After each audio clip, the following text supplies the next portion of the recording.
tapi lama-kelamaan di live-nya itu setiap hari di live itu nyakitin saya. Nyakitin banget.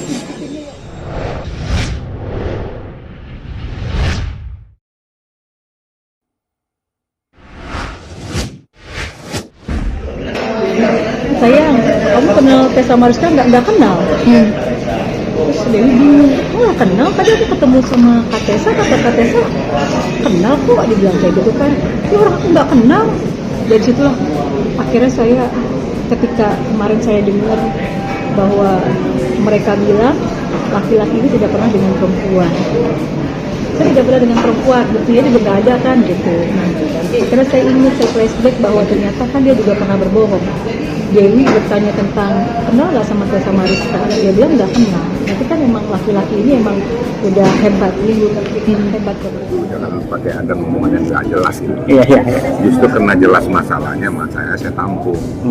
Namanya lawyers, siapapun pencari keadilan tuh ingin meminta keadilan, kita harus wajib untuk melayani. Apapun pokok permasalahannya. Jangankan mencari keadilan, yang melakukan perbuatan tindak pidana pun kita wajib untuk membantu, tapi hak-haknya loh ya. Dengan aja pokok permasalahan ini kita tampung, kita lihat, kita analisis, ternyata ada formulanya menyentuh kepada aspek tersebut, makanya kita lakukan ini. Gitu kira-kira. Data yang ada apa dari data dan fakta. Data dan fakta kan kami analisis. Kalau hanya sekedar ngomong-ngomong saya nggak bisa.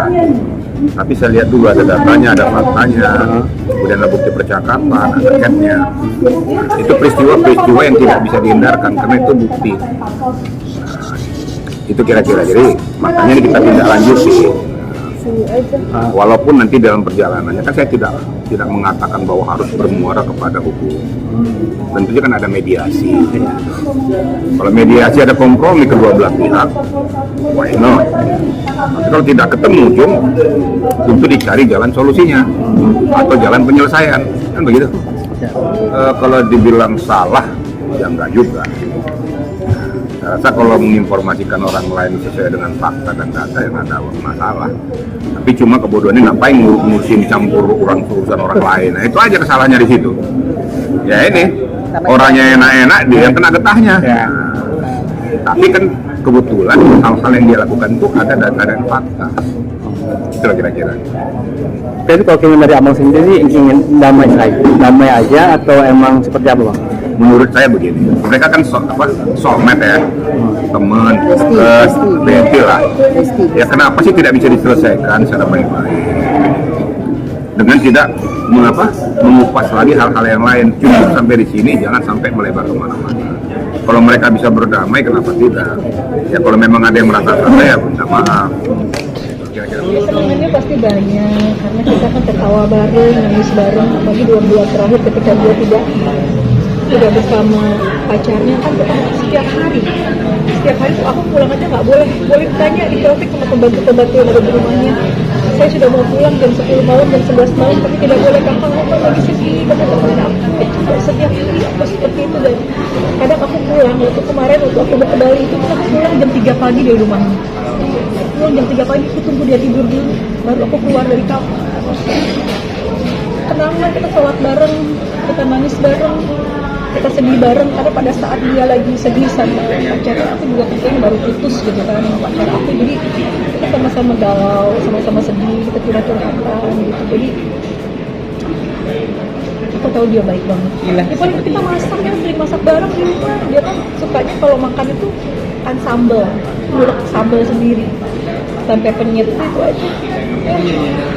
Kita makan bareng tiap hari makan sambal.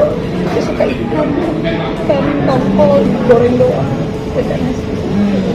Iya, itu pun ada videonya ketika maminya bilang ini anak pertama mami gitu.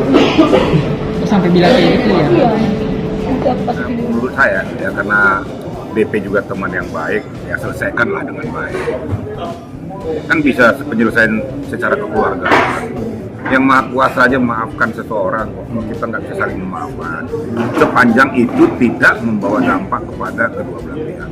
Cukup sampai di sini, jangan melebar kemana-mana, termasuk pada dunia sosmed, karena mereka kan sama-sama punya reputasi. sama-sama artis, sama-sama mencari panggung. Jangan saling menjatuhkan lah. Cukup sampai di sini lah. Berteman baik-baik.